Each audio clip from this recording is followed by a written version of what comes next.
जज़ाकिल्लाह खैरन कसीरा अलीज़ा, माशाल्लाह बहुत ही बेहतरीन आवाज़ में आपने कुरान करीम की तिलावत की।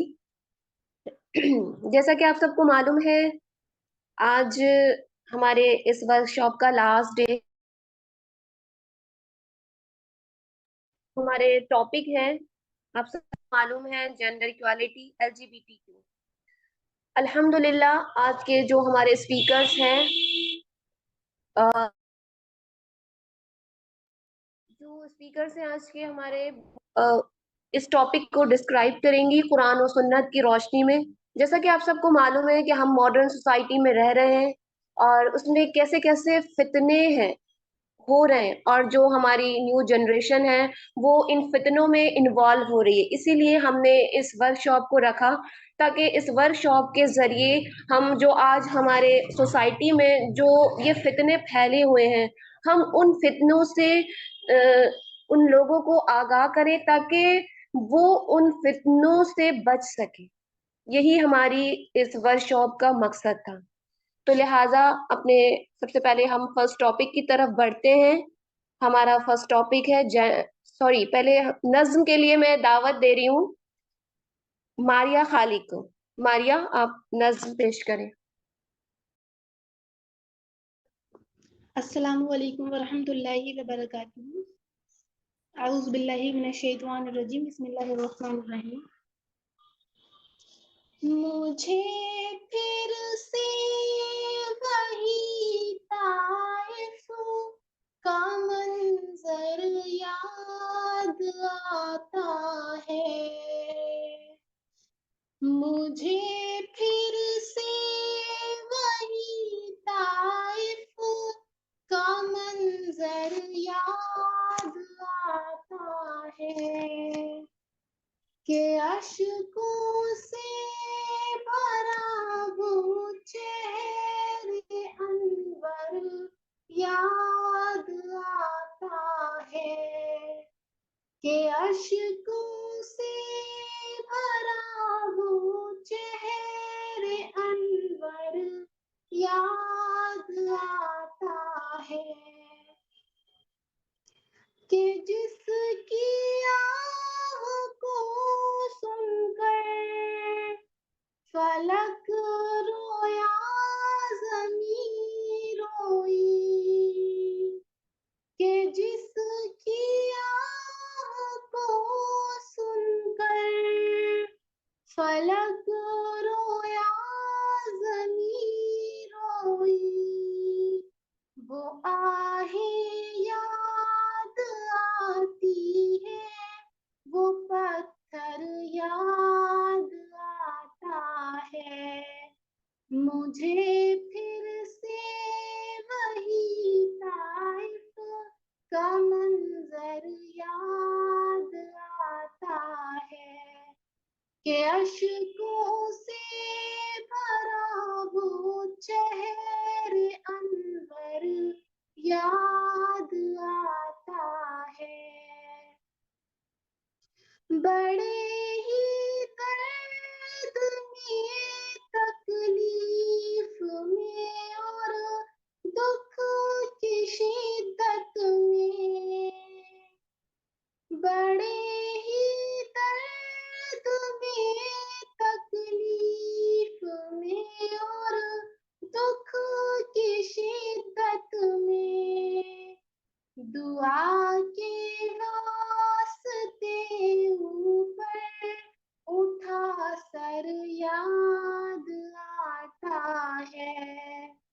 दुआ के वास्ते ऊपर उठा सर याद आता है, मुझे फिर से वही ताइफ का मंजर याद आता है कि अश्कों से भरा वो चेहरे अनवर याद आता है।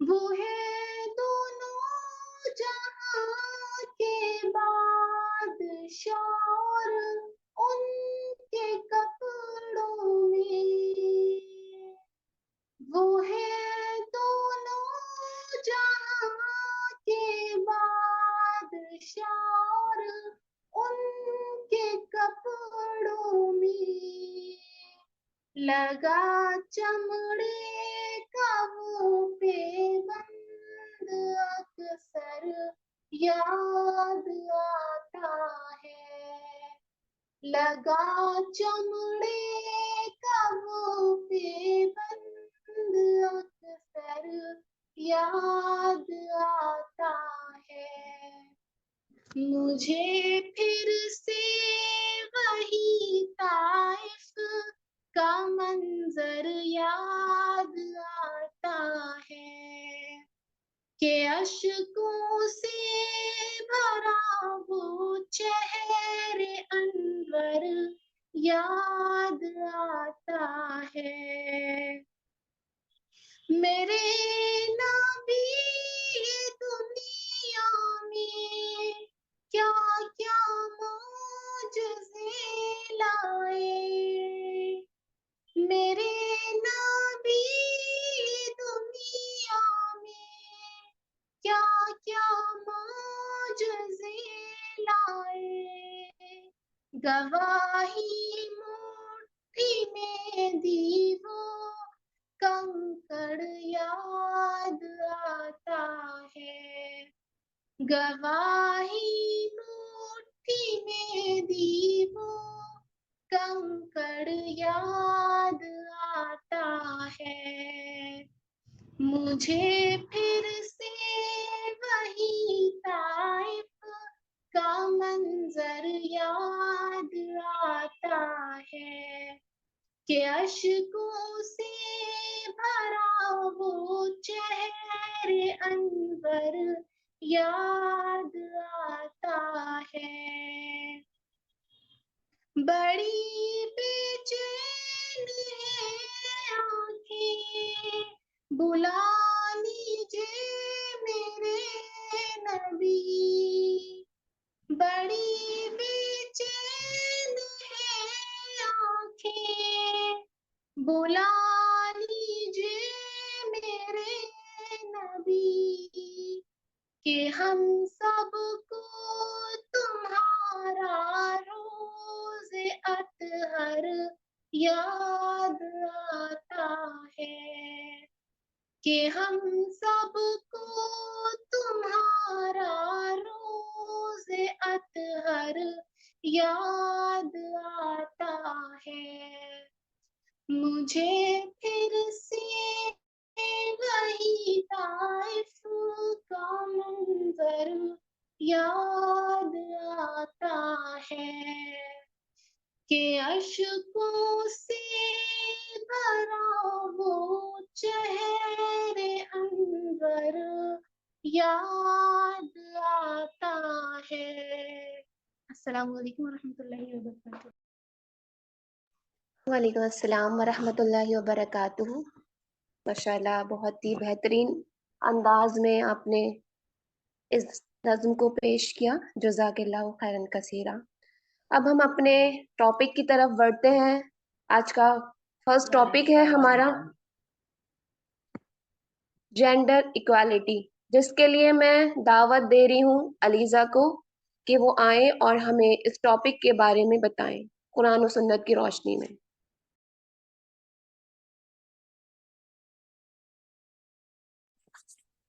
अस्सलामु अलैकुम वरहमतुल्लाहि वबरकातुहू। रब्बि इश्रह ली सदरी व यस्सिर ली अमरी वहलुल उक़दम मिन लिसानी यफ़क़हू क़ौली। Allahumma rabbi zidni ilma. First of all, I want to thank Allah subhanahu wa ta'ala and my beloved sisters present here. May peace, mercy, and blessings of Allah subhanahu wa ta'ala be on all of you present here. The topic of this evening talk is gender equality.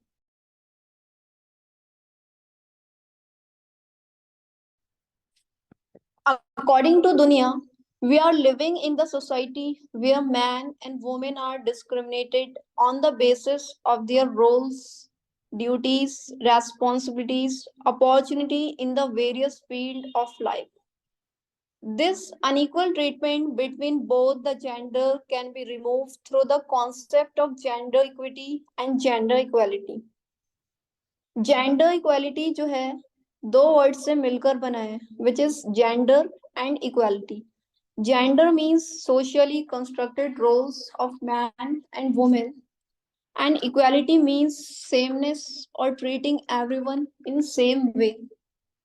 दुनिया के एतबार से man और women compare नहीं करना चाहिए, यानी कि हम लोग बोलते हैं कि man and women both are equal. Gender equality means providing each and everyone equal rights, responsibilities without any discrimination on the basis of gender. चाहे वो एम्प्लॉयमेंट की बेस पर हो, एजुकेशन की बेस पर हो, रिलीजियस बेस पर हो, हम लोगों का मानना होता है कि मैन एंड वुमेन के जो हैं इक्वल राइट्स हैं. जेंडर इक्वलिटी का मतलब होता है चाहे वो मैन हो या वुमेन हो, दोनों को एक जैसे राइट्स देने, एक जैसी रेस्पॉन्सिबिलिटीज देना बिना किसी भेदभाव के जेंडर की बेस पर, कि वो मेल हो या फीमेल ये मैटर नहीं करना चाहिए. But according to our religion that is Islam, अफसोस की बात है कि बहुत से लोगों को गलतफहमी है कि इस्लाम में औरतों को जलील किया जाता है, इस्लाम में औरत का दर्जा नीचा है. अगर आप इस्लाम की किताब को पढ़ेंगे यानी कि कुरान या हदीस, इससे ये पता लगेगा कि अल्हम्दुलिल्लाह इस्लाम ने औरत का दर्जा ऊंचा किया है और इस्लाम में औरत और मर्द कुल्ली तौर पर इक्वल है. कुछ जगह मैन को इजाफा किया गया है और कुछ जगह वुमेन्स को. फॉर एग्जाम्पल, इस्लाम में मैन और वुमेन इक्वल हैं लेकिन हूबहू नहीं. अल्लाह ने मैन और वुमेन को फिजियोलॉजिकली अलग किस्म का बनाया है, बायोलॉजिकली अलग किस्म का बनाया है और मेंटली अलग किस्म का बनाया है.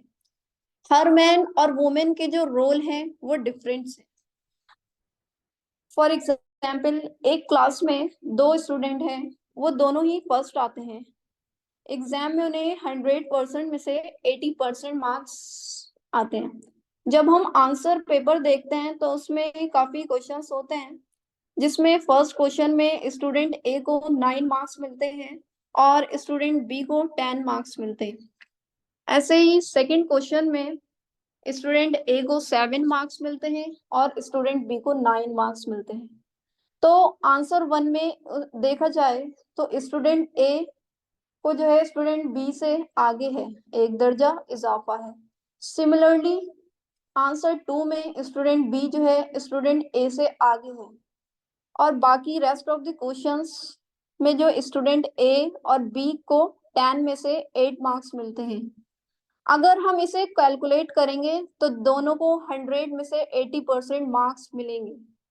बट आंसर 1 में स्टूडेंट ए आगे है और आंसर 2 में स्टूडेंट बी आगे है. बाकी आंसर में दोनों इक्वल हैं. तो यहाँ पर आप देखिए, here you can see the similarity between the student A and B. एक क्वेश्चन में ए आगे है, एक में बी आगे है और बाकी क्वेश्चन में दोनों बराबर हैं. ऐसे ही हमारा दीन इस्लाम जो है कुछ चीजों में मर्द को ज्यादा दर्जा देता है और कुछ चीजों में औरतों के ज्यादा दर्जे हैं. इसी तरीके से इस्लाम में औरत और मर्द का दर्जा बराबर है, लेकिन किसी मकाम पे किस चीज में मैन का एक दर्जा आगे है, किस चीज में औरत का दर्जा आगे है. मिसाल के तौर पर अगर कोई चोर आता है हमारे घर में तो मेंस ये नहीं कहते कि मैं वुमेन राइट्स में मानता हूँ कि वुमेन एंड मैन एक से हैं.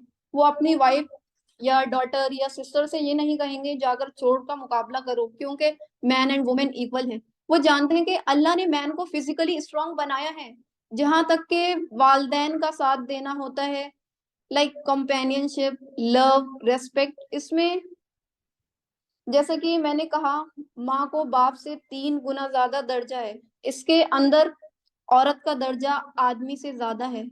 इसी तरीके से अगर हम कुल्ली तौर पर देखेंगे, इस्लाम में औरत और मर्द बराबर के हैं। कुछ चीज में एक दर्जा मैन का आगे है, कुछ चीज में वोमेन का। Islam has raised the status of women from below the earth to so high that paradise light at her feet. जो लोग बोलते हैं ना कि इस्लाम में औरत को मकाम नहीं दिया जाता है, उनका दर्जा नहीं होता है, तो इस्लाम ने तो दुनिया तो छोड़ो, आखिरत में ही उनके पैरों के नीचे जन्नत है। इससे बड़ा मर्तबा क्या होगा एक औरत के लिए, आप लोग सोच सकते हैं।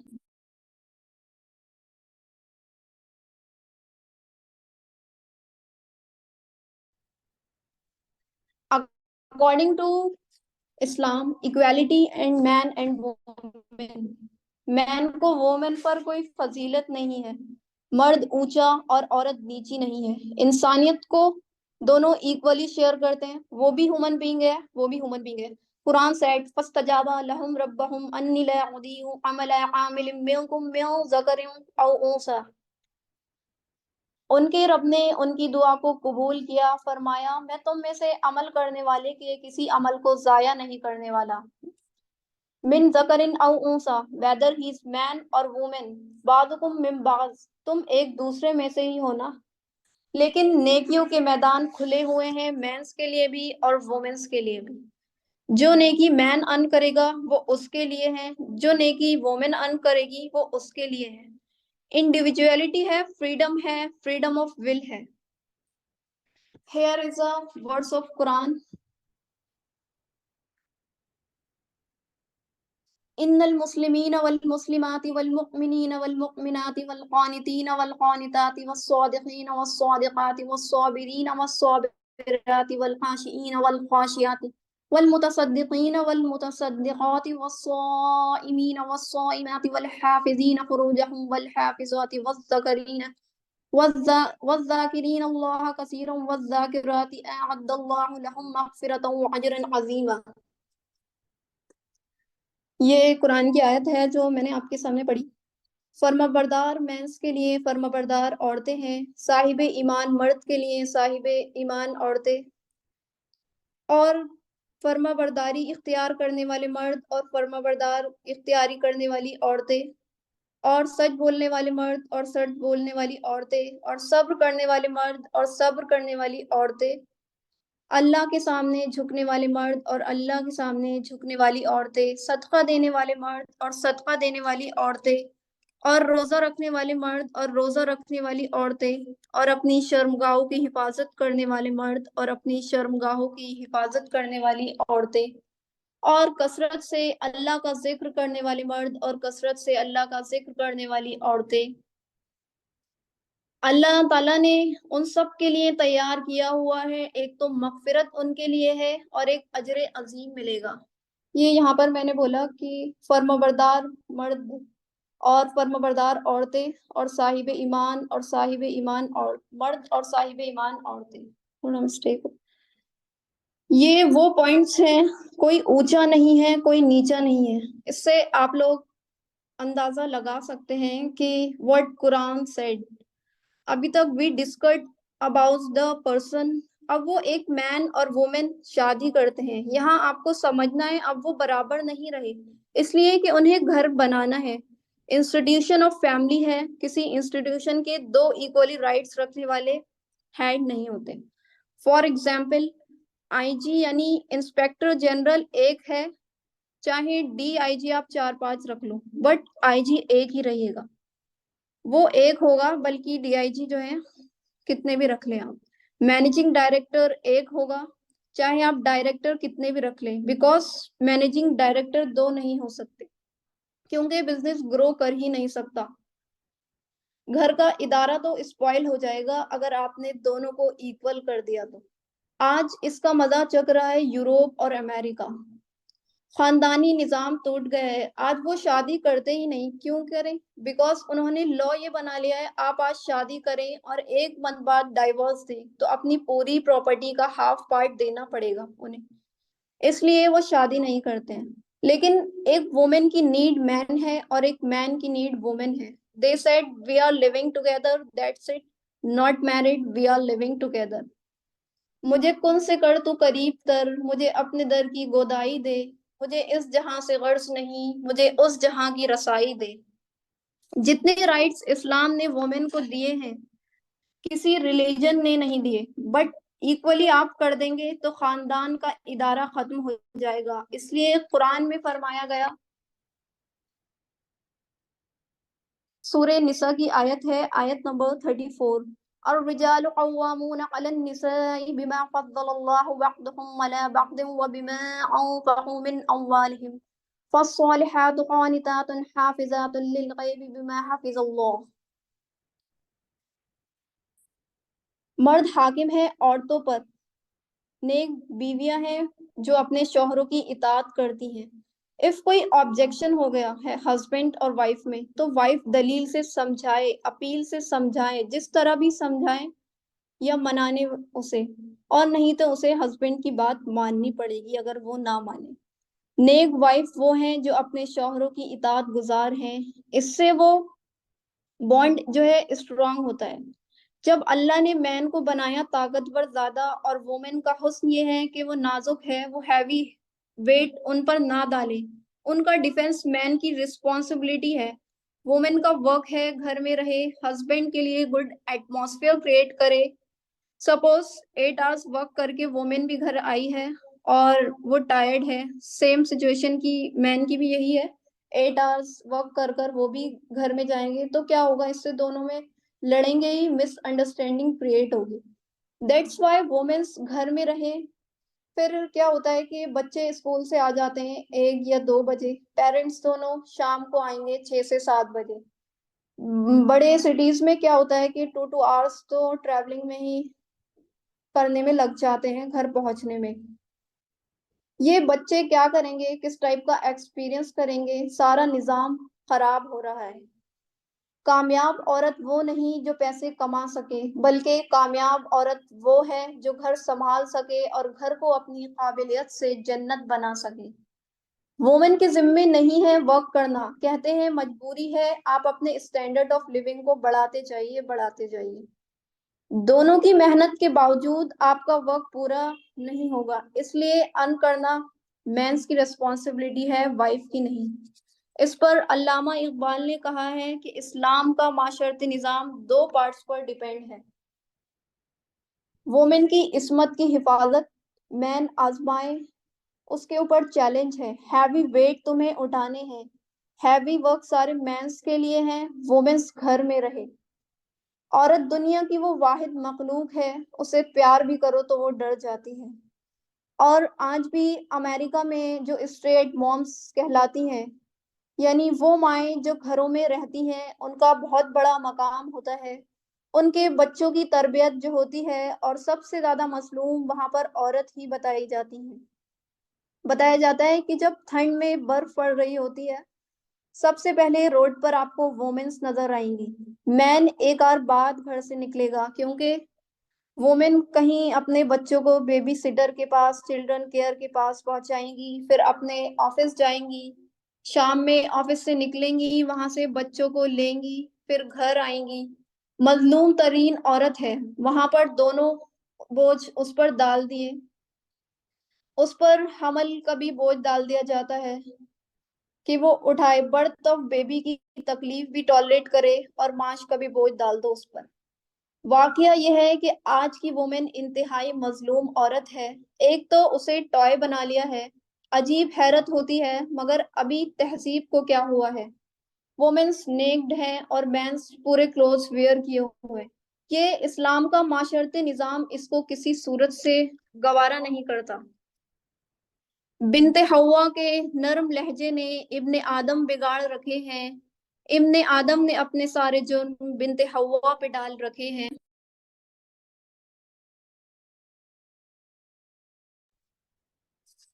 In Islam what is the place of women, Islam में औरत का क्या मकाम है? सबसे बड़ा जुल्म इस मुआशरे में क्या है जो बचपन ही से एहसासात के मुंह पर एक बोझ बन जाता है? बच्चियों के एक बेटे को अफजल समझते हैं और बेटियां को घटिया समझते हैं। इस कदर नाइंसाफी उसी बाप के नुत्फे से बेटा भी है और बेटी भी उसी बाप के नुत्फे से है। उसी माँ की रहन में बेटे ने भी परवरिश पाई है और उसी बेटी ने भी माँ की रहन में परवरिश पाई है। बाजुकुम मिम्बाज, कुरान सेड, तुम सब एक दूसरे में से ही हो, कोई अफजल नहीं है, कोई घटिया नहीं। अल्लाह ताला ने और अल्लाह के नबी ने किसी बेटे की परवरिश पर कोई अजर सवाब नहीं बताया है। 2 या 3 बेटियों की ग्रो करके तहजीब भी सिखाकर फिर उनकी शादी करके उनके घरों में पहुंचा दिया। जन्नत की जमानत अल्लाह ताला दे रहा है। और सबसे बड़ी बात ये, सबसे ज्यादा महबूब इंसान हबीबुल्लाह यानी अल्लाह के रसूल सल्लल्लाहु अलैहि वसल्लम को अल्लाह ने बेटे नहीं दिए, और दिए भी तो ले लिए, बल्कि 4 बेटियां दी। तो इससे क्या पता चलता है कि बेटियां जहमत नहीं रहमत है। और वो कितनी मोहब्बत करते थे अपनी बेटियों से, खास तौर पर हजरत फातिमा से। वो तो आप सीरत में पढ़िए किस कदर मोहब्बत, सबसे छोटी थी मे बी इसलिए। पहली बात तो ये बचपन ही से कहना शुरू हो जाता है बच्चियों के जहनों पर, हम अच्छे नहीं हैं, हमारा भाई बढ़िया है, हमारे वालिदैन उनसे ज्यादा मोहब्बत करते हैं, हमसे नहीं। फिर शादी में अक्सर लड़कियों की मर्जियों को कोई ख्याल नहीं किया जाता है। ये जुल्म है जो हम कर रहे हैं। लड़की की मर्जी के बगैर, उसकी इजाजत के बगैर कोई शादी नहीं हो सकती। जबरदस्ती वो कोई शीप या गॉड नहीं है जिसके हाथ चाहा आपने सेल आउट कर दिया। बल्कि इस्लाम में तो लव मैरिज का कॉन्सेप्ट है, like whether he is man और women it doesn't matter, because Islam आपको आपकी चॉइस बताने की इजाजत देता है। If you like someone so you can tell to your parents. वो अलग बात है if you not like someone, so आप अरेंज मैरिज कर सकते हैं। ये इस एतबार से है लव मैरिज का कॉन्सेप्ट कि इस्लाम ने आपको अपनी चॉइस बताने की इजाजत दी। तो इससे ये पता चल रहा है कि सारे इंसान मर्तबे में बराबर हैं पैदाइशी तौर पर। कोई इंसान अफजल नहीं, कोई अर्जल नहीं, कोई ऊंचा नहीं, कोई नीचा नहीं, बर्थ की बेस पर।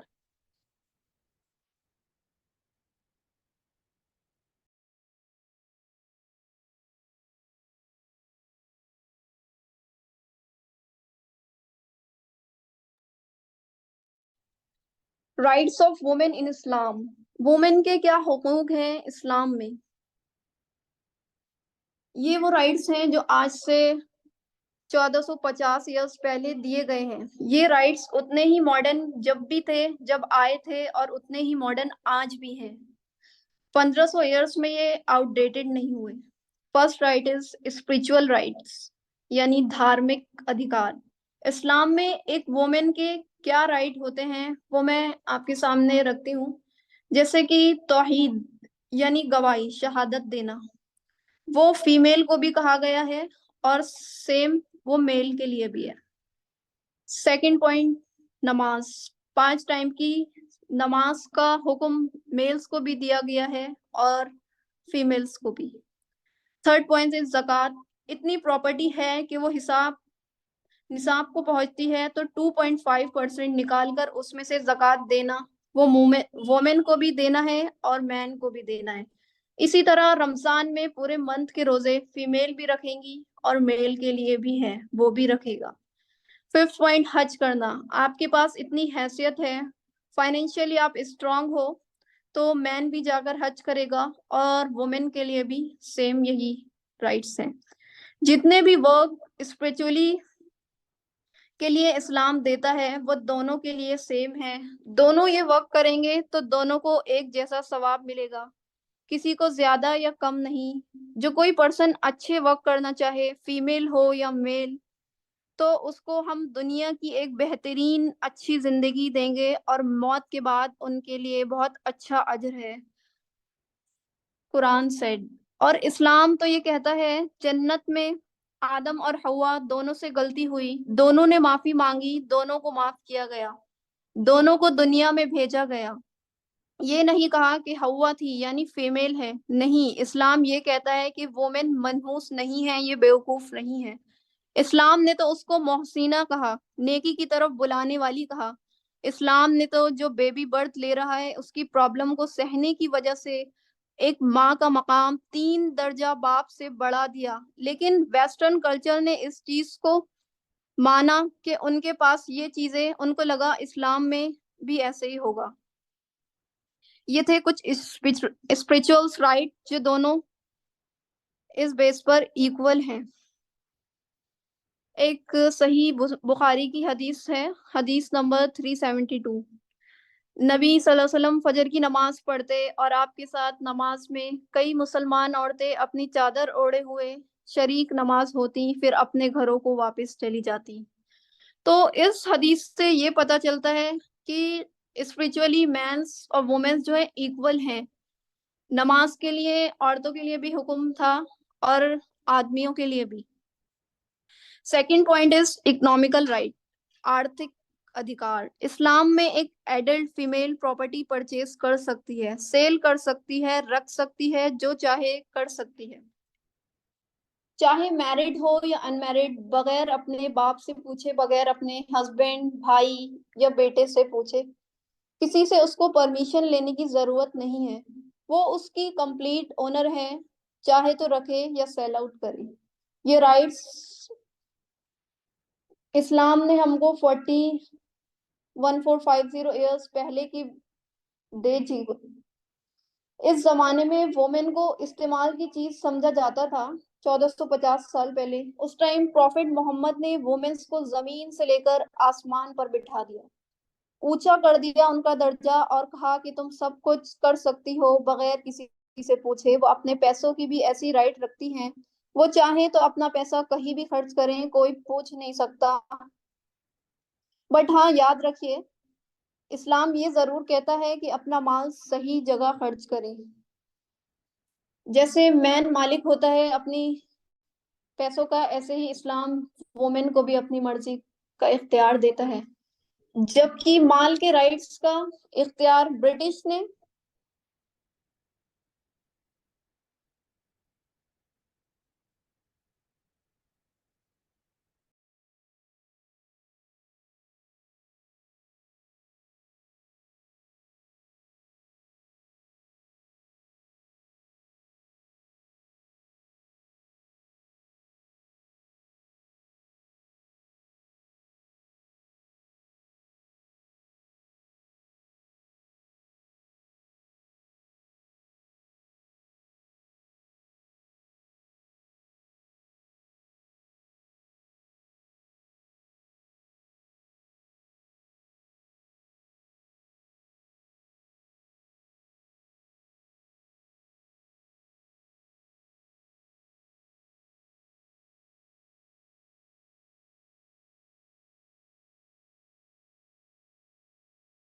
शायद थोड़ा सा नेटवर्क इशू हो रहा है आप लोग।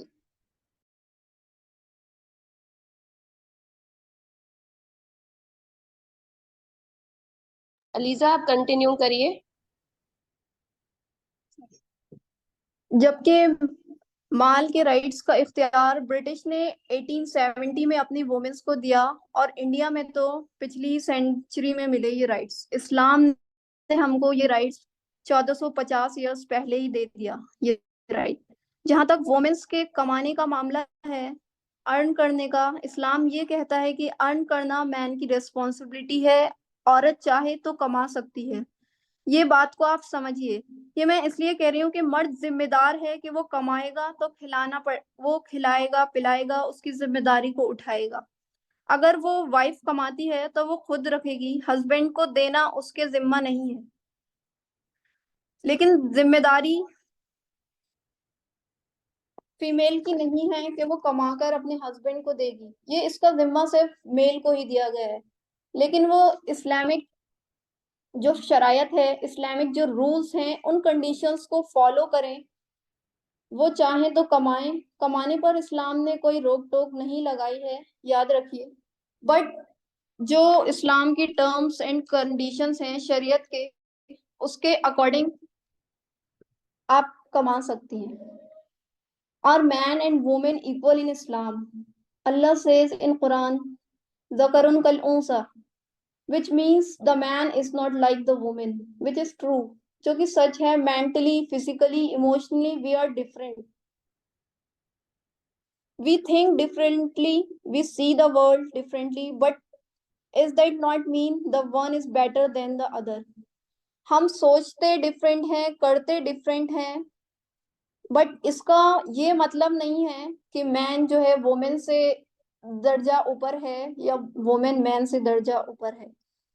All that mean is that because of these differences, we have different skills, unique rules and regulations, responsibilities because of these differences. When the man and woman come together in Islam, they complete each other. This is how the relation between the man and woman is defined in Islam. It's not about the compensation, it's about the cooperation. By all the difference, we all are equal in the eyes of Allah. ये जो rights बताए हैं women's के और mains के, तो ये अल्लाह की नजर में एक से हैं. कोई आगे नहीं है, कोई ऊपर नहीं है, कोई नीचे नहीं है.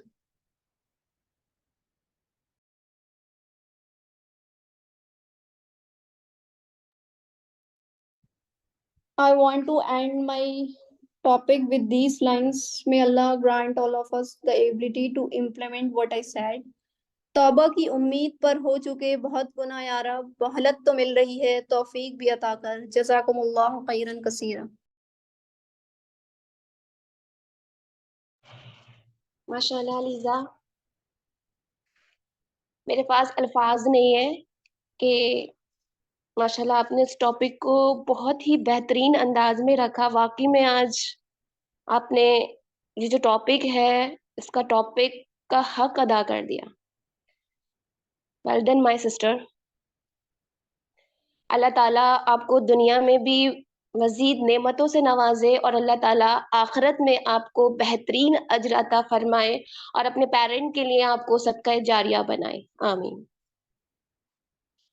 चलिए अब हम नेक्स्ट टॉपिक की तरफ बढ़ते हैं. जैसा कि आप सबको मालूम है कि नेक्स्ट टॉपिक है हमारा LGBTQ.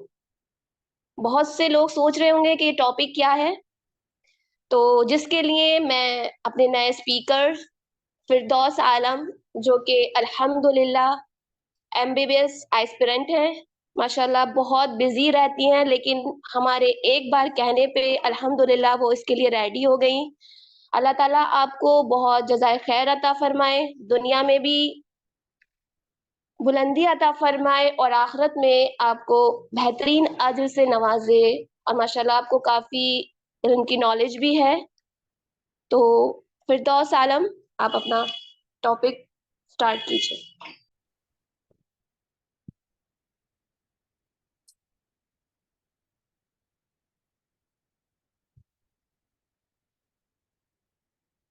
Auzubillahi minash-shaytanir-rajim. Bismillahir-rahmanir-rahim. In the name of Allah, the most compassionate, the most merciful, all praises and thanks to be the Lords of the worlds.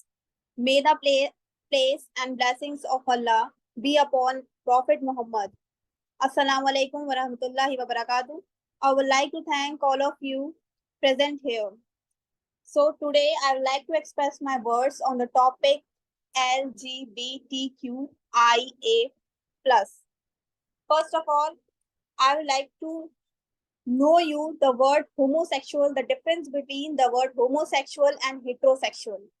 मतलब सबसे पहले मैं आप सब लोगों को जो वर्ड्स हैं होमोसेक्सुअल और हेटरोसेक्सुअल इनके बारे में बताना चाहूंगी कि होमोसेक्सुअल और हेटरोसेक्सुअल क्या होते हैं.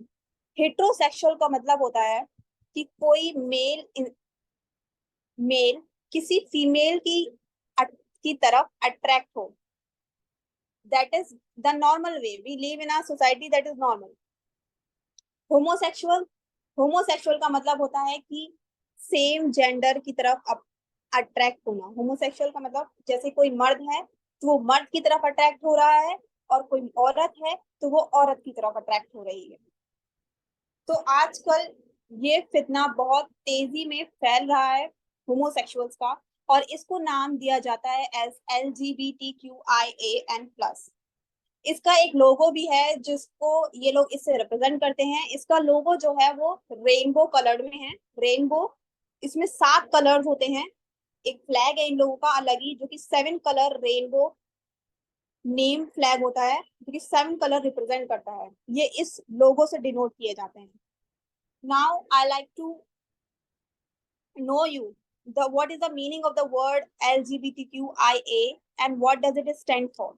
The word L is for lesbians. Lesbians हम उन लोगों को, उन औरतों को कहते हैं जो कि एक औरत किसी दूसरी औरत की तरफ अट्रैक्ट होती है। G stands for gay. गे वो मर्द होते हैं जो कि एक मर्द दूसरी मर्द की तरफ अट्रैक्ट होते हैं। B bisexuals.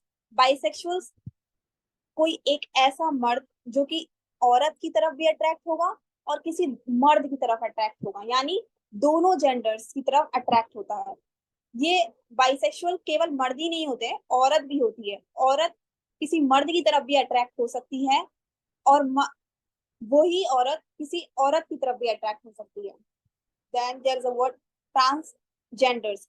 अक्सर हम लोग ये समझते हैं कि ट्रांसजेंडर्स जो होते हैं वो किन्नर्स होते हैं। नहीं, ट्रांसजेंडर्स किन्नर्स नहीं होते हैं। ट्रांसजेंडर्स वो होते हैं जो कि अपने जेंडर, जैसे कोई मेल है वो ये फील करता है कि मैं फीमेल हूँ, और वो जाकर अपना जेंडर बाय सर्जिकल मेथड्स से अपनी जो जेनिटल ऑर्गन्स होते हैं उनको चेंज करवा लेता है, उसकी जगह फीमेल के जेनिटल ऑर्गन्स को इम्प्लांट्स करा लेता है।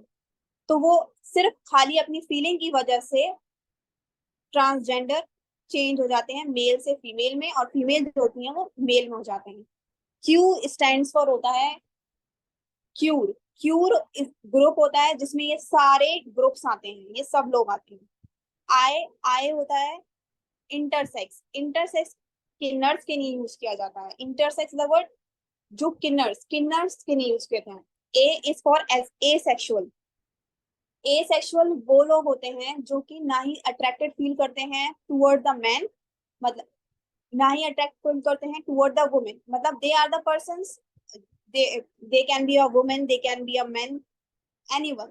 ये किसी तरह की तरफ भी अट्रैक्टेड फील नहीं करते, ये अकेले रहना पसंद करते हैं। एंड प्लस जो होता है वो उसमें डिनोट करता है कि आगे और भी बहुत सारे जेंडर्स हैं जो कि अभी आगे वाली जनरेशन में बढ़ते चले जाएंगे। ऐसे ही बहुत सारे जेंडर्स जो हैं वो आज हम देख रहे हैं कि वो बढ़ते जा रहे हैं, बढ़ते जा रहे हैं।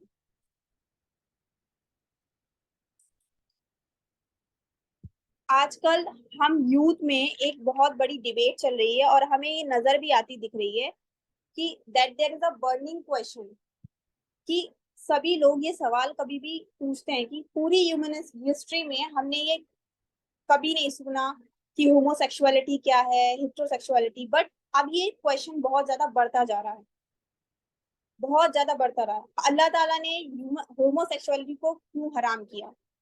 सबसे ज्यादा सबसे ज्यादा सवाल ये पूछा जा रहा है, लोग ये पूछ रहे हैं कि अल्लाह ताला ने होमोसेक्सुअलिटी को क्यों हराम किया, आखिर क्यों हराम किया, और इसके नुकसान क्या हैं? वो लोग ये कहते हैं कि ये कोई गुनाह नहीं है, ये गुनाह नहीं है, और इसमें क्या परेशानी है अगर दो लोग जो है वो आपस में, ये लोग आपस में खुश हैं या कुछ भी है। So yes, we live in a time where this fitna is not just practiced, but it is now endorsed, even celebrated by us Muslim as well. तो हाँ, हम जीते हैं आज इस दुनिया में जब ये फितना ना ही सिर्फ प्रैक्टिस करते हैं लोग, बल्कि उस पर एक्ट भी कर रहे हैं। और हम उम्मती, मतलब हम जो मुसलमान कौम है उसमें से भी आज कई मेजॉरिटी आदमी और औरत जो है इस फितने के शिकार हैं, और उसको ना ही सिर्फ एक्ट करते हैं, इसका सपोर्ट करते हैं, इसको सेलिब्रेट करते हैं, और इस पे एंडोर्समेंट भी निकालते हैं। ना ही सिर्फ ये, बल्कि दूसरों को भी फोर्स किया जा रहा है कि मतलब वो इसको एंडोर्स करें, इसको सेलिब्रेट करें। और जो लोग इससे एक्सेप्ट करते हैं उनको तो अच्छा विक्टिम नहीं कहते ये लोग, बट ये जो लोग इसके खिलाफ बोलते हैं उनको बिगेट होमोफोब एक्सट्रीमिस्ट कहा जाता है। यानी अगर आजकल अगर कोई इंसान इन लोगों के खिलाफ बोलता है तो उसको बिगेट, होमोफोब, एक्सट्रीमिस्ट कहा जाता है, और इनके साथ देता है तो उसको विक्टिम कहा जाता है। वो लोग ये कहते हैं तो क्या, तो फिर क्या अगर कोई मर्द से अट्रैक्ट होता है या फिर कोई औरत से अट्रैक्ट होती है तो उसे हम होमोसेक्सुअल कहें या नहीं कहें? So this is a basic question जो कि हर कोई इंसान पूछता है कि मतलब अगर कोई मर्द है वो मर्द से अट्रैक्ट हो रहा है या फिर कोई औरत है वो औरत से अट्रैक्ट हो रही है तो हम उसे होमोसेक्सुअल कहेंगे या नहीं? तो हम उसे होमोसेक्सुअल नहीं कहेंगे। क्यों? क्योंकि ये जो फीलिंग है वो सिर्फ एक फीलिंग है।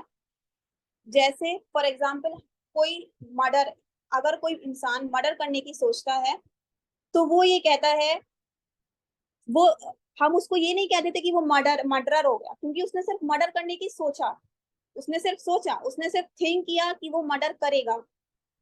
अगर कोई चोर है, वो चोरी करने का कोई इंसान सोचता है, सिर्फ वो सोचता है, मीन्स उसके दिल में ये एक ख्वाहिश आती है कि वो चोरी कर रहा है, लेकिन हम उसको ये नहीं कहते वो चोर हो गया, क्योंकि उसने उसके ऊपर एक्ट नहीं किया। तो हम लोग ये नहीं कहेंगे अगर कोई मर्द जो है वो मर्द की तरफ अट्रैक्ट हो रहा है तो हम ये नहीं कहेंगे कि वो होमोसेक्सुअल हो गया, या फिर उसको बिल्कुल भी उसको उससे डिस्ट्रैक्ट नहीं करेंगे, उसको डिप्रेस्ड नहीं करेंगे, उसको ताना नहीं देंगे, उसको कुछ नहीं कहेंगे, क्योंकि वो उसकी बेसिक फीलिंग की है की वजह से वो होमोसेक्सुअल कहना बहुत बड़ी ज्यादती होती है। हम उसको बुरा नहीं कहेंगे क्योंकि हम जानते हैं कि किसी भी एक इंसान के लिए दूसरे इंसान के वर्ड्स मैटर करते हैं। वर्ड्स हमारी लाइफ में बहुत मैटर करते हैं। It often creates a way we view the world. हम जब किसी भी तरह की डिजायर्स या अट्रैक्शन को लेबल देते हैं ना, तो वो we create a reality that is temptation, that is interprets an action. तो अपने आप को होमोसेक्सुअल कहना गलत होगा। मतलब कोई पर्सन आपसे आके कहे कि मैं अपने आप को आइडेंटिफाई करता हूँ कि मैं एक गे हूँ, मैं एक लेस्बियन हूँ, that I am attracted to the people of same gender, तो ये कंप्लीटली टू डिफरेंट थिंग्स होती हैं। सेम सेक्स अट्रैक्शन किसी भी इंसान में हो सकता है, सेम सेक्स अट्रैक्शन किसी भी इंसान को हो सकता है। वो इंसान आपके पास भी हो सकता है, आपकी सोसाइटी में भी रह सकता है, आपके दोस्त भी हो सकता है, आपका नेबर भी हो सकता है, वो कोई भी हो सकता है, आपका फ्रेंड भी हो सकता है, आपका कलीग भी हो सकता है, किसी भी के साथ भी सेम सेक्स अट्रैक्शन होता है। ये सिर्फ एक फीलिंग होती है जो कि इंसान के अंदर आती है, लेकिन जब ये एक फीलिंग आ जाती है तो कभी कभी ऐसा होता है कि ये आउट ऑफ कंट्रोल भी हो सकती है, और अगर इसको सही से हैंडल ना कर सके तो फिर इसके कॉन्सिक्वेंसेस बहुत ज्यादा हीनियस हो जाते हैं, जो कि मेनली लीड करते हैं होमोसेक्सुअलिटी को। फिर सवाल आता है, लोग सवाल करते हैं कि मतलब ये जो इंक्लिनेशन है या फिर अट्रैक्शन है ये इंसान में पैदाइशी होता है या फिर ये नेचर से या नर्चर से होता है ऐसा। तो ये अभी भी डिबेट चल रही है कि ये इंसान में जो अट्रैक्शन है, कि जो मर्द है मर्द की तरफ अट्रैक्ट कर रहे हैं, या फिर जो औरत है औरत की तरफ अट्रैक्ट कर रही है, ये पैदाइशी है या नर्चर है। ये अभी भी डिबेट चल रही है, क्योंकि अभी भी पूरी तरीके से क्लियर नहीं है कि इंसान को ये पैदाइशी होती है या फिर वो पैदाइश के बाद इसके अंदर आती है। लेकिन हमें इस चीज से बिल्कुल भी फर्क नहीं पड़ता, क्योंकि शरीयत के अहकामात वो ही रहते हैं। Just in case of opposite interaction, जैसे कि अगर हम बात करें, कोई मेल जो है वो किसी फीमेल की तरफ अट्रैक्ट होती है, या कोई फीमेल जो है वो किसी मेल की तरफ अट्रैक्ट होता है, तो हम उसको ये तो नहीं कह देते कि वो अडल्ट्रल हो गया, हम ये नहीं कह देते। हमें ये पता है कि Islam is very aware of that inclination, तो टूवर्ड्स दैट सेम जेंडर, तो शरीयत ने ऐसे अट्रैक्शन या इंक्लिनेशन पर अमल करने का जिना से ज्यादा बड़ा गुनाह कहा है, कि जो लोग इस होमोसेक्सुअलिटी के गुनाह पर अमल करेंगे वो जिना से ज्यादा बड़ा गुनाह कहा गया है। And there is general consensus on it, not in Islam, और एक जनरल कॉन्सिक्वेंस भी दिया, सिर्फ इस्लाम में नहीं बल्कि दूसरे रिलीजन जो है वो भी देते हैं। बट अफसोस की बात, there are many Muslims who are challenged with same-sex attraction, and let's not forget that this person can very well be of your friend, of your family member, your brother, your sister, your son, your daughter. Anyone means anyone, and it could be you, to you, someone into कोई भी हो सकता है। तो हमारा ये फिर आता है कि हम इनका कैसे हम इनको एसेस करें, हमारा इनसे क्या है। अगर कोई इंसान ये फील करता है कि वो होमोसेक्सुअल है, तो हमें इन लोगों को अपने पास से एलिमिनेट नहीं करना है, मतलब हमें इन लोगों को अपने आप से दूर नहीं करना है कि हम भाई ये तो होमोसेक्सुअल है, हम इसको एलिमिनेट कर दे, इसको हटाओ, नहीं। हमने इनको एसेस करना है, इनके, ताकि हम इनको इनके बिहेवियर से बचा सकें। अगर जैसे जैसे हम एक नॉर्मल इंसान को बचाते हैं ना, जैसे कि कोई नॉर्मल इंसान होता है कि वो कहता है कि मैं किसी लड़के की तरफ अट्रैक्टेड हूँ, हम कहते हैं कि हाँ चलो जेंडर सेटअप है, तो हम उससे कहते हैं कि उसको इस्लाह करने की कोशिश करेंगे, हम उससे बात करते हैं, फिर हम उससे कहते हैं कि हम अल्लाह से जोड़ने की कोशिश करेंगे उसे, ताकि वो इंसान गुनाह ना कर सके। बिल्कुल इसी तरह हम इन लोगों को भी काउंसलिंग की जरूरत होती है। हम इन लोगों के पास जाएंगे, इनसे बात करेंगे, ताकि इन लोगों की अच्छे से काउंसलिंग हो सके, जो इनकी ये रूहानी बीमारी है इसका इलाज हो सके, so that they do not act on the inclination of since, मतलब जिससे कि, और अगर कोई शख्स इन फीलिंग्स के होते हुए अपने आप से जिहाद कर रहा है, then this is something very praiseworthy, that means Allah has guided that person to recognize the evil of engaging into this heinous behavior. But if they want your help, we should have the compassion to help them, give them a hand. We have guidance from Quran and Sunnah. हमारे पास कुरान और सुन्ना, हमें अल्लाह ताला ने कुरान दिया है, हमें अल्लाह ताला ने सुन्नतें, नबी की सुन्नतें हमारे पास, तो उनके जब हमारे पास वो है तो हमारे पास एक गाइडेंस है, हमारे पास एक रास्ता है जिसके जरिए हम उन लोगों को ये रास्ता दिखा सकते हैं कि तुम इसको पढ़ो और इससे तुम लोग एक अच्छा अपने ये जो तुम्हारे जिस जिस चीज से तुम लड़ रहे हो उसको कंप्लीट करो। ये उन लोगों के लिए बहुत बड़ी आजमाइश है, किसी भी इंसान के लिए, खासकर उस इंसान के लिए जो इस फील करता है, और हमें अपने आप को रूल मालूम होना चाहिए। हमारा जो सबसे बड़ा रूल है होमोसेक्सुअल के लिए, वो ये है कि हम इन लोगों को ऑनर दें, उनको कमजोर महसूस ना कराएं, इनको डिप्रेस महसूस ना कराएं, और उनकी मदद करें ताकि वो रेजिस्ट कर सके इस टेम्पटेशन से, फिर हम उनको ही सही रास्ते पर ला सकते हैं, ताकि हमारे इन वजह।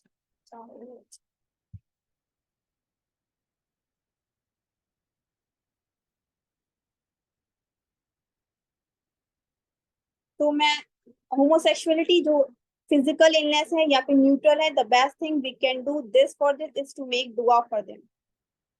कुरान का अहम रोल, क्या हमें पता है कि कितनी कितनी बार और कितनी वर्सेस में कुरान में जो स्टोरी है लूत अलैहिस्सलाम की और उनके नेशन की मेंशन हुई है कुरान में, more than 80 times Allah mention it over and over again. क्यों का बताओ, अल्लाह ने बार बार इस लूत अलैहिस्सलाम की और कौम का जिक्र किया है कुरान में 80 दफा। क्या क्यों किया है? ताकि क्योंकि अल्लाह को रिमाइंडर देना था कि होमोसेक्सुअलिटी और हम जिस परिस्थिति से हम लोगों को बचना है, और ये सबसे बड़ा फितना है, सबसे बड़ा फितना है, उसको हमें अपने आप को और अपने घर वालों को इससे प्रोटेक्ट करना है।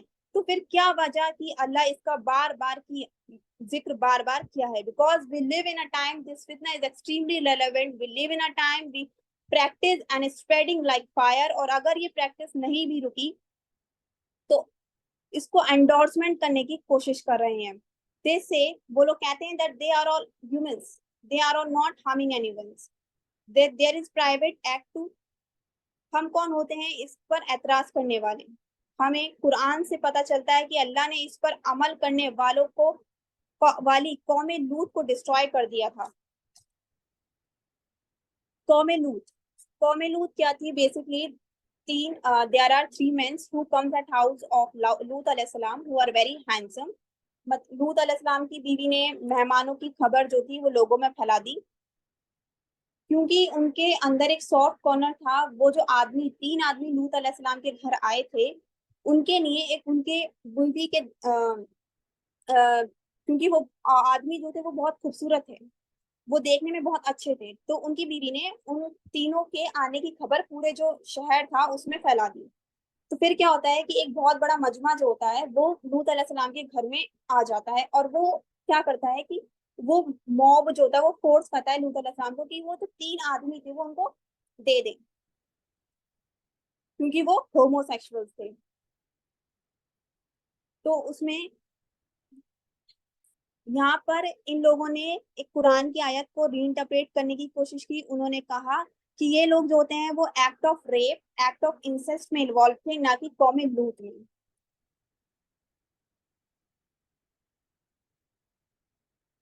बल्कि कुरान की जो आयत थी वो ये कहती है, you go to the men's out of lust instead of females. इसका मतलब ये है कि औरत के साथ अगर रेप करना इज ओके, बट मैन के साथ अगर कोई आदमी आदमी के साथ वो कर रहा है तो फिर वो रेप कर रहा है, तो वो सही नहीं है।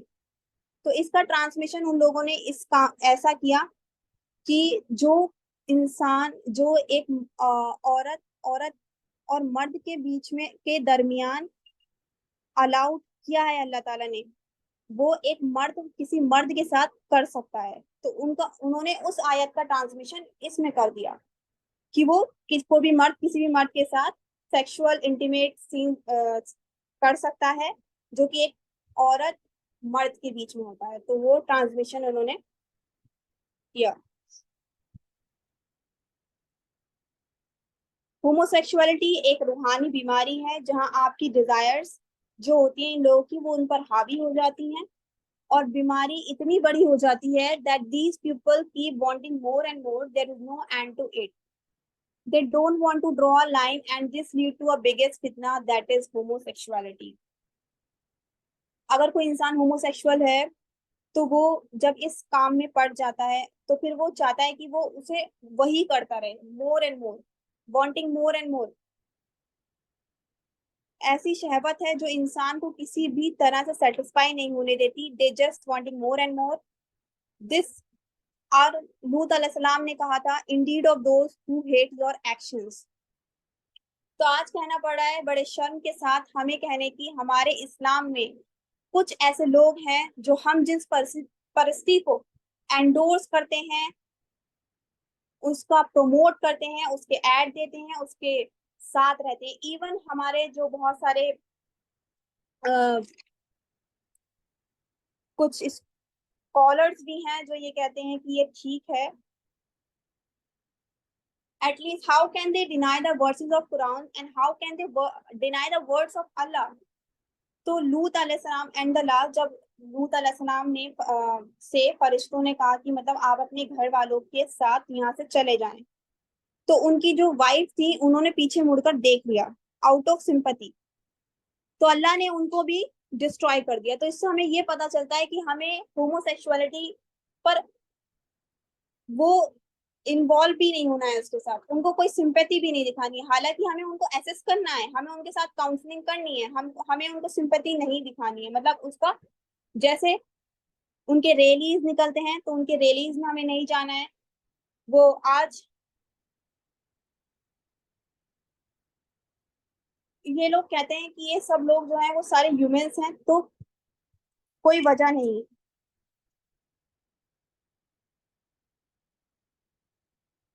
आजकल सबसे बड़ा फितना ये भी हो रहा है कि बच्चों के माइंड जो है वो सेटअप किए जा रहे हैं, बचपन से ही उनको ये ट्रेन किया जा रहा है, और उनको एक आइडेंटिटी जेंडर, एक वर्ड निकला है आइडेंटिटी जेंडर, जिससे ये कहा जा रहा है कि मतलब बच्चे में बचपन से ही हमें पता है कि मतलब अगर हम बचपन से ही बच्चे के दिमाग में ये डाला जा रहा है कि वो मेल है या फीमेल है। उसको क्वेश्चन उसके दिमाग में डाला जा रहा है कि वो कोई फीमेल की बॉडी में मेल तो नहीं आ गया, या मेल की बॉडी में फीमेल तो नहीं आ गया है। तो हमारे मुआशरे को कुछ ऐसे लोगों पे जाते हैं जो बचपन से ही जेंडर डिस्ट्रोफिया के शिकार होते हैं।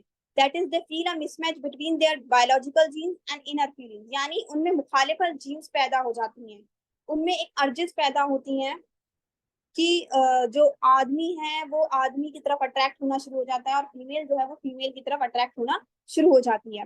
अब हमें पता है कि बुखारी शरीफ की एक हदीस है जिसमें अल्लाह के नबी ने लानत भेजी है उन औरतों पर जो कि आदमी की तरह तैयार होती हैं, या फिर वो आदमी जो कि औरतों की तरह तैयार होते हैं। तो उन्होंने, हमें ये पता है कि औरत रहने में ही उसकी इज्जत है, और आदमी रहने में ही उसकी इज्जत है. We must accept as the way as Allah made us. Becoming a transgender because of dystopia is strictly forbidden in Islam. और ये ही. So if you are physically, if you are created by Allah by birth physically like if you feel like a man, then you are a man. और अगर आप किसी इंसान, अगर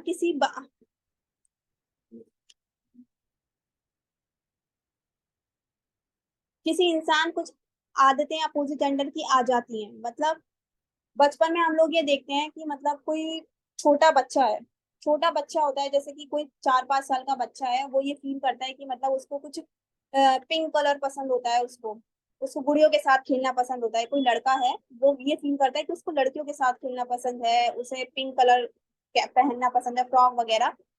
तो हम लोग या फिर हम लोग उसको उस पर इतना तवज्जो नहीं देते, हम कहते हैं लेट इट बी, चलो होने दो. लेकिन नहीं, आजकल की सोसाइटी में ऐसा नहीं होगा, ऐसा नहीं होना चाहिए. We have to look out to our children. There is a problem with a girl और विद अ मैन, क्योंकि शुरुआत ही यहीं से होती है. Correctly then there are consequences. और अगर इसकी शुरुआत अगर हमने नहीं करी तो ये बहुत ज्यादा हीनियस एक्ट की तरफ चला जाएगा.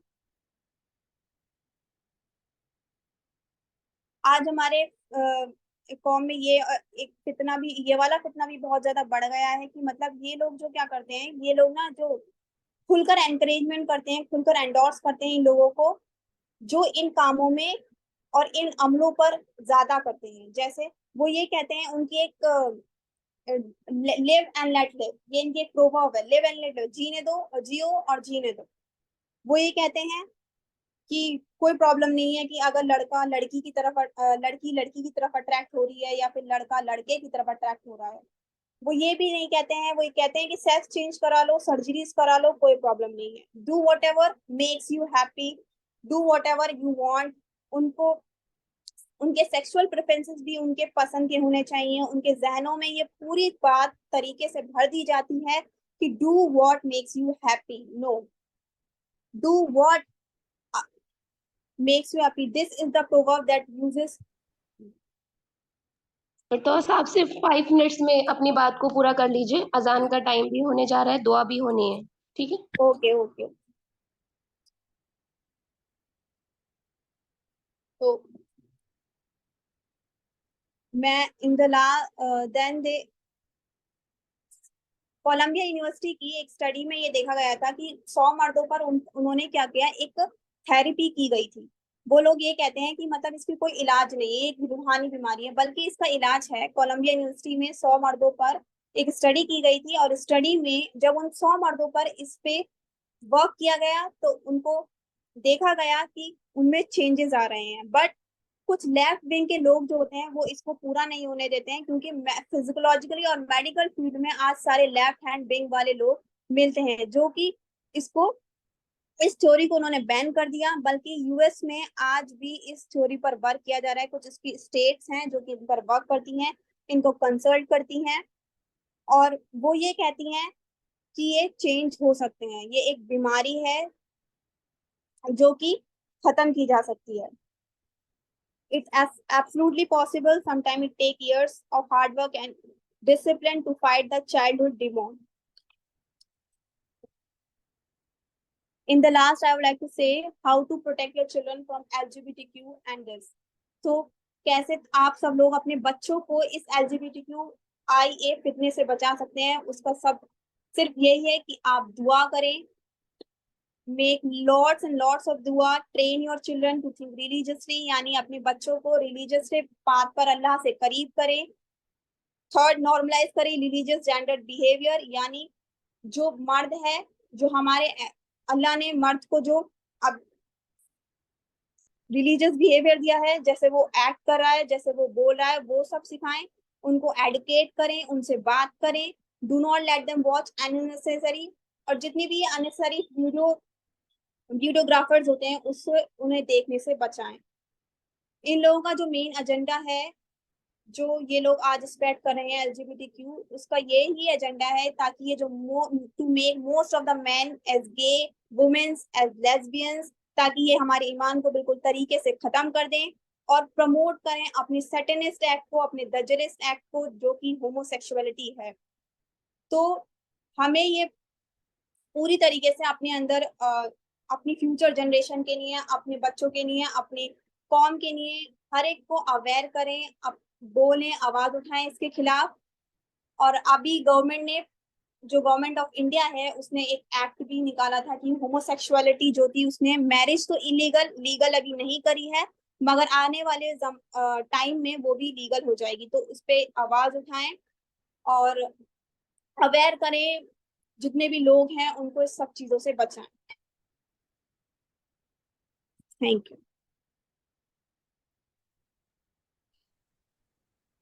जज़ाकिल्लाह माशाल्लाह, आपने बहुत ही बेहतरीन अंदाज में आज के टॉपिक को रखा, जो कि बहुत मुश्किल टॉपिक था, और आपने कुरान और हदीस की रोशनी से उसको रखा। अल्लाह ताला बहुत जज़ाए खैर आपको अता फरमाए, दुनिया में भी कामयाबी अता फरमाए, अपने पेरेंट के लिए आपको सदका जारिया बनाए। इशरत के आसमां पर तुम चांद बन के चमको, इशरत के आसमां पर तुम चांद बनकर चमको, जिस बाग में भी जाओ तुम फूल बन के महको। अब मैं हमारी जो आज की चीफ गेस्ट हैं अल्हम्दुलिल्लाह शबीना मंजूर साहिबा, मैं उनसे दरख्वास्त करती हूँ कि मुख्तसर तौर पर आप कुछ जो आज के हमारे स्पीकर्स हैं इनको अप्रिशिएट के लिए कुछ अल्फाज इनके लिए बोल दीजिए, और दुआ के साथ हमारे इस प्रोग्राम को एंड कर दीजिए। फिर इंशाल्लाह लास्ट में आप लोग चैट में अपने चैट्स में आज के फीडबैक्स भी दे दीजिए, ताकि हम लोग नोट कर ले, क्योंकि ज़्यादा वक्त भी नहीं है। अस्सलामु अलैकुम वरहमतुल्लाहि वबरकातुहू। अल्लाह ताला का बेपनाह शुक्र एहसान है कि अल्लाह ताला ने मुझे इस एकेडमी से जोड़ा और सिस्टर सऊदा ने मुझे आने के लिए कहा, और माशाल्लाह से मैं बड़ा खुश नसीब अपने आप को समझ रही हूँ कि मुझे ज़रा सा अफसोस भी हो रहा है कि ये 4 डेज़ का था और मैं 3 पहले के जो इनके सेशन थे वो ज्वाइन नहीं कर पाई। इतना अच्छा समझाया दोनों sisters, sister Aliza, I think शायद वो फिरदौस, सिस्टर जी फिरदौस सेकंड वाली, जी माशाल्लाह से इतना अच्छा, मतलब मैं सोच रही हूँ कि आज का यूथ जो है वो उसको दीन और दुनिया, मतलब आज और पुराने ज़माने से जो हमारा दीन इस्लाम समझ चला आ रहा है, मतलब कुरान ने जो जो बातें बताई हैं वो आज के यूथ को सब कुछ पता है अल्हम्दुलिल्लाह।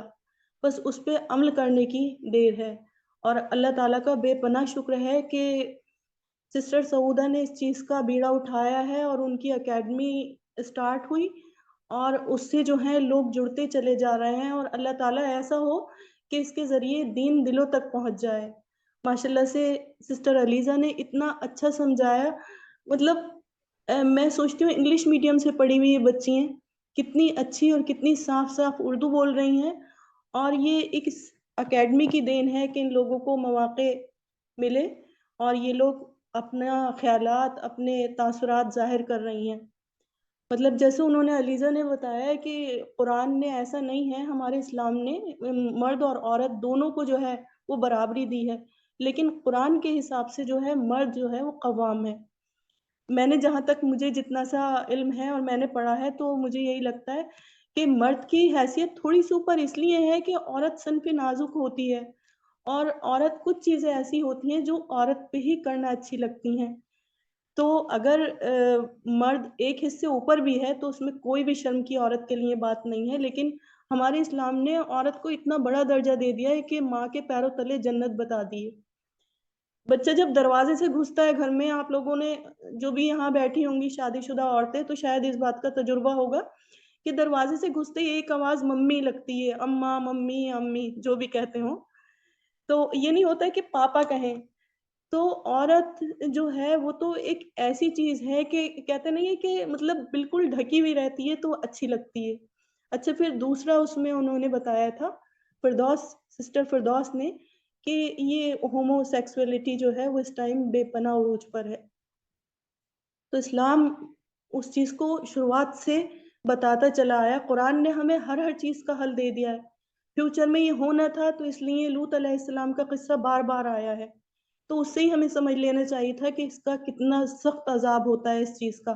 तो हमें उन चीज़ों से बचना चाहिए। और मुझे बहुत दिली खुशी है कि सिस्टर सऊदा ने वो टॉपिक रखे, वो टॉपिक चुने कि जो लोगों को इस चीज़ का ख़्याल भी नहीं होता। बहुत अच्छा लगा सुन के। अल्लाह ताला इस अकेडमी को उरूज की बुलंदियों पे पहुँचाए। और एक शेर आपके लिए है सिस्टर सऊदा, अगर कहें तो बोल दूँ? मुझे हालाँकि आते नहीं हैं। हेलो? मेरी आवाज़ आ रही है आप लोगों तक? जी आ रही है अल्हम्दुलिल्लाह। अच्छा। एक आपके लिए शेर ख़ास तौर से बोल रही हूँ। बहुत पुराना याद है।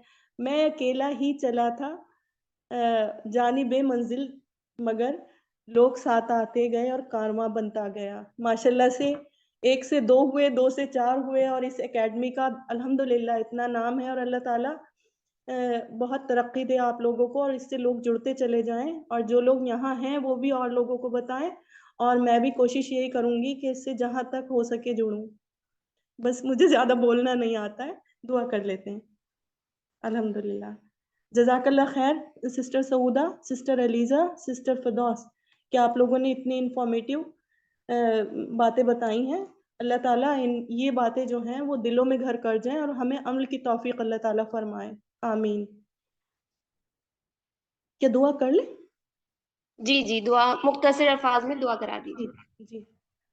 औज़ु बिल्लाहि मिनश शैतानिर रजीम, बिस्मिल्लाहिर रहमानिर रहीम। अल्लाहुम्मा सल्लि अला सय्यिदिना मुहम्मदिन व अला आलि सय्यिदिना मुहम्मदिन व बारिक व सल्लिम। औज़ु बिल्लाहि मिनश शैतानिर रजीम, बिस्मिल्लाहिर रहमानिर रहीम। अल्हम्दुलिल्लाहि रब्बिल आलमीन, अर्रहमानिर रहीम, मालिकि यौमिद्दीन।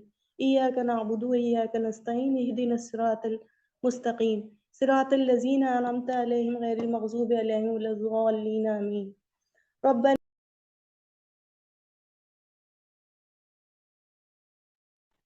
मिन लदुनका रहमतन इन्नका अंतल वहाब। ए रब्बे करीम, ए ज़ुल जलाल वल इकराम, ए रहमान और रहीम अल्लाह,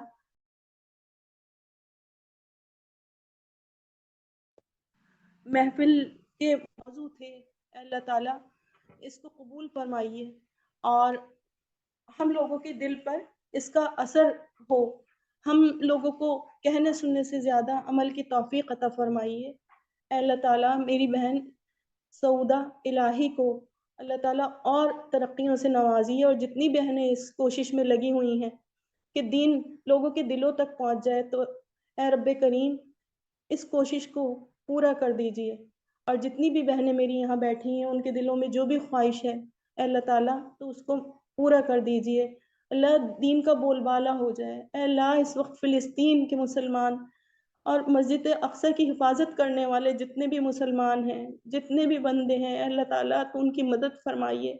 अल्लाह हमारे दिलों को इस्लाम की इस जद्दोजहद में जो लोग शामिल हुए हैं, अल्लाह उनकी मदद हम यहाँ बैठे-बैठे तो नहीं कर सकते, दुआ के ज़रिए कर सकते हैं। तो अल्लाह ताला हमारी उन दुआओं को कबूल करिए और उनके जिहाद को कबूल फरमाइए, उनकी कोशिशों को, उनकी शहादतों को कबूल फरमाइए। अल्लाह ताला जिस मकसद के लिए ये महफ़िल सजी है, उस मकसद में इस अकेडमी वालों को अल्लाह तो कामयाबी अता फ़रमाइए। ऐ अल्लाह ये जिस पाक इरादे से ये महफ़िल सजी है, ऐ अल्लाह ताला तो इसको आगे वो बुलंदियों तक पहुँचाइए और हमारे दिलों के अंदर घर करवाने की कोशिश जो है इसको पूरा कर दीजिए। अल्लाह तो हम सब की बीमारियों, परेशानियों, जो ये वबाई बीमारी रामपुर में इस वक़्त फैली हुई है और जगह-जगह फैली हुई है, अल्लाह ताला इससे हम सब की हिफ़ाज़त फ़रमाइए। ऐ अल्लाह जिन लड़कियों के नसीब नहीं खुले उनके नसीब खोल दीजिए, जो बेऔलाद हैं औलाद की नेमत से नवाज़ दीजिए, जिसकी जो भी जिस लाइन से परेशान है उसकी वो परेशानी को दूर कर दीजिए। आमीन सुम्मा आमीन। सऊदा महफ़िल इख्तिताम की दुआ आप पढ़ दीजिए। ठीक है इंशाअल्लाह ताला। अस्सलाम जज़ाकिल्लाह। वालेकुम रहमतुल्लाहि खैर। ज़कीरा, एक बार फिर से मैं आप सबका शुक्रिया अदा करती हूँ कि आप सब ने आज बहुत लंबा पीरियड हो गया, टाइम हो गया, लेकिन आप सब लोग साबित कदमी के साथ इस वर्कशॉप में रहे। अल्लाह ताला आप तमाम की जायज़ दुआओं को कबूल फरमाए फिर से एक बार शबीना अहमद जी आपका भी शुक्रिया अदा करती हूँ। आप बहुत बिजी थी आज, लेकिन इसके बाद आपने यहाँ वक्त दिया। अल्लाह ताला आपकी तमाम कोशिशों को कबूल फरमाए। इस शेर के साथ मैं इस वर्कशॉप को एंड करती हूँ। अफराद के हाथों में है अक़वाम की तकदीर, अफराद के हाथों में है अक़वाम की तकदीर, हर फर्द है मिल्लत के मुक़द्दर का सितारा। चलिए अब आपसे रुखसत होते हैं इस वर्कशॉप के साथ। अल्लाह ताला हम सब का हामी और नासिर हो। इंशाल्लाह फिर से दुआ कीजिए एक नई वर्कशॉप के साथ। अल्हम्दुलिल्लाह फिर मिलेंगे इंशाल्लाह। दुआ के साथ आपसे रुखसत होना चाहती हूँ। सुब्हानल्लाहि व बिहम्दिही, सुब्हानकल्लाहुम्मा व बिहम्दिका, अशहदु अल्ला इलाहा इल्ला अंता, अस्तगफिरुका व अतूबु इलैक। अस्सलामु अलैकुम व रहमतुल्लाहि व बरकातुहू। जज़ाकुमुल्लाहु खैर।